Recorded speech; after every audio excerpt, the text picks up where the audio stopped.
የምትሰግዱላቸው እንደ ጣዖት የምታመልኳቸው እንደ ፈጣሪያችሁ የምታመልኳቸውን ሰዎች ለነስዩ መስፍን እኮ ነው፣ ለነበረከት ስምዖን ነው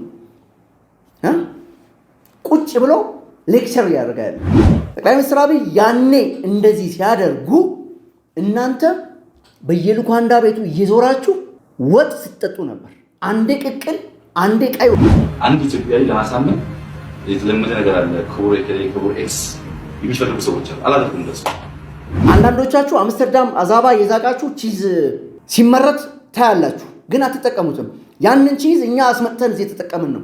እና ሀብታሙ ናቸው አሁን ከአብቹ እኩል ሆነው በቃ አብይ አህመድ በማለት አብይን ከስልጣን የሚያወርዱት በየትኛው መስፈርት፣ በምን ሂሳብ፣ በምን አይነት ቀመር ነው አብይ አህመድ ላይ አፍን የምትከፍተው? በዚህ ጉዳይ ላይ ማለት ነው ብልጽግና ፓርቲ 0.5 አስተዋጽኦ የለውም፣ ብታምኑም ባታምኑ ማለት ነው። የኢትዮጵያ ተቃዋሚ ነን የምትሉ ሁላችሁም ሰብስባችሁ የምታደርጉት ግፍና ግፍ ነው። አረመኔነታችሁን ነው የሚያሳየው። እውነቴን ነው የምነግራችሁ። አንተ የወያኔ አሽከር ሆነ በየሰፈሩ ወጣቶችን ስታስገርፍ አብይ አህመድ ስለ ቴክኖሎጂ ለነበረከት ስምዖን፣ ለውጭ ጉዳይ ሚኒስትሩ ለነ አቶ ስዩም መስፍን ተዝናንቶ ደረቱን ነፍቶ ቁጭ ብሎ እነሱን አቁሞ ሲያወራ ነው የሚውለው። እሱ ተቀምጦ እነሱ ቆመው ነው የሚሰሙት ነበር። እናንተ በራስ ተጠቁ እኛ ሶፍትዌር ሰርተን የኛ ለመጠቀም ትቸገራላችሁ። ለመከላከል ለጥቃት ሳይሆን ለመከላከል ማለት ወይ ደግሞ ሌላ ኢሹ ሲነሳ አንዴ ያስተባባሪ ወይጂ ከዛ ወራቱ ያስባሉ ሰው ምን ያክል ታይም ዌስት እንዳደረገ አንድ ኢትዮጵያዊ ለማሳመን የተለመደ ነገር አለ። ክቡር ኤክስ የሚፈልጉ ሰዎች አላደርኩም እንደሱ። ጠቅላይ ሚኒስትር አብይ እንግዲህ በዚህ ደረጃ ነው አቅማቸውን ሲያሳዩ የነበረው። ጠቅላይ ሚኒስትር አብይ ጠቅላይ ሚኒስትር ከመሆናቸው በፊት ያላቸውን አቅም እናንተ የምትሰግዱላቸው፣ እናንተ የምትንበረከኩላቸው፣ እናንተ እንደ ጣዖትም እንደ አምላክም ስትሰግዱላቸው ለነበሩ ሰዎች ጠቅላይ ሚኒስትር አብይ ደረታቸውን ነፍተው ያለ ቅንጣት ፍርሃት ማመንታት ማንንም መለማመጥ አልፈልግም እያሉ ፊታቸው ላይ ሲያወሩ ሰምታችኋል። ጠቅላይ ሚኒስትር አብይ ያኔ እንደዚህ ሲያደርጉ እናንተ በየልኳንዳ ቤቱ እየዞራችሁ ወጥ ስትጠጡ ነበር። አንዴ ቅቅል አንዴ ቀይ ወጥ፣ ክትፎና ጥሬ እንኳን አይደለም። እናንተ ክትፎና ጥሬ አድርጋችሁ ማታውቁ። አንዴ ቀይ ወጥ አንዴ ቅቅል ስትጠጡ ነበር። አብቹ በዚህ ደረጃ ደረቱን ነፍቶ በሚያወራበት ዘመን እናንተ ኪችን ለኪችን ስትዞሩ ነበር። አውሮፓም ያላችሁት አሜሪካም ያላችሁት ጠቅላላ ተቃዋሚ የሚባለው ማለት ነው። ይሄን ሰውዬ ነው የምትንቁት። ይሄን ሰው በምላስ ምንም መናቅ ማጣጣል፣ በምላስ ሂማሊያን፣ ኪሊማንጃሮን፣ ራስ ዳሽንን ማፍረስ ይቻላል በምላስ። እና ሀብታሙ ናቸው አሁን ከአብቹ እኩል ሆነው በቃ አብይ አህመድ በማለት አብይን ከስልጣን የሚያወርዱት። እነ ደረጀ ናችሁ፣ እነ መሳይ፣ ምድረ ቦርጫም፣ ምድረ አምስተርዳም አዛባ የሚዝቅ ሰው ሁሉ አብይ አህመድን በየትኛው መስፈርት፣ በምን ሂሳብ፣ በምን አይነት ቀመር ነው አብይ አህመድ ላይ አፍን የምትከፍተው? አንዳንዱ አዛባ የሚዝቀው እኔና አብይ ምናምን የሚል መጽሐፍ ሁሉ ጽፏል። እውነት ለመናገር ማለት ነው እኔ አንዳንዴ አፍራለሁ በእናንተ ሰበብ። አብይ አህመድ እኮ ነው በቃ ይሄ እሳት የላሰ ልጅ ነው። በቃ ወደድክም ጠላ በቃ በሰማይ በምድር ከእናንተ ጋር አይስተካከልም። እናንተ የምታመልኳቸው፣ የምትንበረከኩላቸው፣ የምትሰግዱላቸው፣ እንደ ጣዖት የምታመልኳቸው፣ እንደ ፈጣሪያችሁ የምታመልኳቸውን ሰዎች ለነስዩ መስፍን እኮ ነው፣ ለነበረከት ስምዖን ነው ቁጭ ብሎ ሌክቸር ያደርጋ ያለው የሚያምንበትን ነገር እነሱ የማያውቁትን ነገር ይዞ መጥቶ ይሄ ለኢትዮጵያ ይጠቅማል የሚል ጀግና ኢትዮጵያዊ ነው። ዛሬ አይደለም እኮ ያኔ እናንተ ወጥ ቤት በምትዞሩ ዘመን አብይ በዚህ ደረጃ ጀግና ነበር። ጠቅላይ ሚኒስትር አብይ ለእኔ አንድ ብዕር እንደዚች አይነት ስጦታ ሰጥተውኝ አያውቁኝም ጭራሽ። ነኝ ግን አቅም ላለው ሰው ሁሌም እናገራለሁ።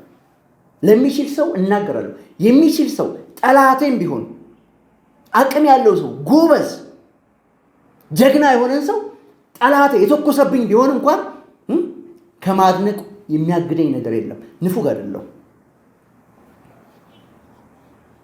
እኔ እናንተም ቢሆን አብይ የሚባለውን ስም ጭራሽ መጥራት አልችልም፣ አልጠራም። ስለማለት ነው የምነግራችሁ። ምክንያቱም በፍጹም ከዚህ ሰውዬ ጋር የሚያገናኘኝ የሚያቀራርበኝ ምንም አይነት ማንነት ሳይኖረኝ እንዴት ነው አብይ አህመድ አብይ አህመድ አብይ አህመድ እያልኩ አምስተርዳም አዛባ ይዛኩ ማወራው? ፍራንክፈርት በጡረታ በዲያስፖራ ልመና ገንዘብ እንዴት አድርጌ ነው እየኖርኩ ስለ አብይ አህመድ መጥፎ ነገር እያመጣው ማወራው? ሀብታሙ ከቤተ መንግስት 180 ፔጅ ዳጎስ ያለ ዶክመንት አገኘው ምናምን የምትለው ማለት ነው። አብይ እኮ እላይ ፒክ በደረሰ ጊዜ አንተ እነ ስዩም መስፍን አይደለም እነ በረከት ስምዖን አይደለም የጠቅላይ ሚኒስትር ጽሕፈት ቤት ኪሲን የሚሰሩ ሰዎች እንኳን አንተን ማናገር አይችሉም፣ ብቃት ስላልነበረክ ማለት ነው። በቃ አንተ የወያኔ አሽከር ሆነ በየሰፈሩ ወጣቶችን ስታስገርፍ አብይ አህመድ ስለ ቴክኖሎጂ ለነ በረከት ስምዖን ለውጭ ጉዳይ ሚኒስትሩ ለነ አቶ ስዩም መስፍን ተዝናንቶ ደረቱን ነፍቶ ቁጭ ብሎ እነሱን አቁሞ ሲያወራ ነው የሚውለው። እሱ ተቀምጦ እነሱ ቆመው ነው የሚሰሙት የነበረው። አታፍሩ? እኔ በላይ መንገሻ ነኝ መተቸት አቅም አላችሁ? በላይ መንገሻ ነኝ አምስተርዳም እኔ አዛባ ምዝቀው አዛባ ይዛኩ ነው አብይን ሳደባለሁ። ስለዚህ እናንተ የተሸነፋችሁት በትላንትናው ምርጫ አይደለም፣ ከዚህ ቀደም በነበረው ምርጫ አይደለም። እናንተ ከተሸነፋችሁ ቆይታችኋል። እድሜ ልካችሁ ለወያኔ አሽከር ስትሆኑ የኖራችሁት። አብይ ምንድን ያለው እዚህ ቪዲዮ ላይ ሐሳቤን ለማስረዳት ሄጄ አልሰግድም ነው ያለው። አስበው፣ አልሰግድም ዘኤክሰለንሲ ምናምን ክቡርነቶ ምናምን የሚል ነገር አላውቅም ማለት። አውሮፓም ያላችሁ አዛባ ምዝቁት፣ አሜሪካም ያላችሁት በቅፈላ የምትኖሩት ሁላችሁ ማለት ነው አብይ አህመድ ጋር እንደገና ብትወለዱ አስደርሱም። እርግጠኛውን ልንገራችሁ፣ ጠቅላይ ሚኒስትር አብይን ተውና ከኛ ጋር ልብ ካላችሁ ማለት ነው ከኛ ጋር ነው መነጋገር ያለባችሁ። በእኔ ሌብል እንኳን አይደላችሁም። ስለ እውነት ነው የምነግራችሁ። እንደናንተ አውሮፓ አሜሪካ አልኖርኩም፣ ምንም የሚካድ ነገር የለም። ግን ኢትዮጵያ ውስጥ እናንተ አውሮፓና አሜሪካ ከምትኖሩት ኑሮ የተሻለ እኔ እዚህ ኢትዮጵያ ውስጥ እየኖርኩ ነው። አንዳንዶቻችሁ አምስተርዳም አዛባ የዛቃችሁ ቺዝ ሲመረት ታያላችሁ፣ ግን አትጠቀሙትም። ያንን ቺዝ እኛ አስመጥተን እዚህ የተጠቀምን ነው። አየህ፣ ከኛ እኩል እንኳን አትሆኑም ለዚች ሀገር። ምላሳችሁ ላይ ኢትዮጵያ ኢትዮጵያ ኢትዮጵያ ተነቅሳችሁታል፣ እናውቃለን። መሬት ላይ ግን ባዶና ባዶ፣ ዛሬም ባዶ ናችሁ፣ ትላንትናም ባዶ ናችሁ፣ ነገም ባዶ ናችሁ። እናንተ እዚች ሀገር ላይ ስልጣን አይደለም የቀበሌ ስልጣን የቀበሌ አታገኟት። ይህን አረጋግጣችኋል። 4 ነጥብ። ክቡራትና ክቡራን ኢትዮጵያውያን፣ ወደ ሁለተኛው ርዕሰ ጉዳይ ሳመራ ሰሞኑን በአርሲ በርካታ ወገኖቻችን መገደላቸው ይታወቃል። ይህን ተከትሎ እነዚህ ራሳቸው ገለው ራሳቸው የሚጮሁ ሰዎች ጅራፍ ራሱ ገርፎ ራሱ ይጮሃል ይባላል በአማርኛ።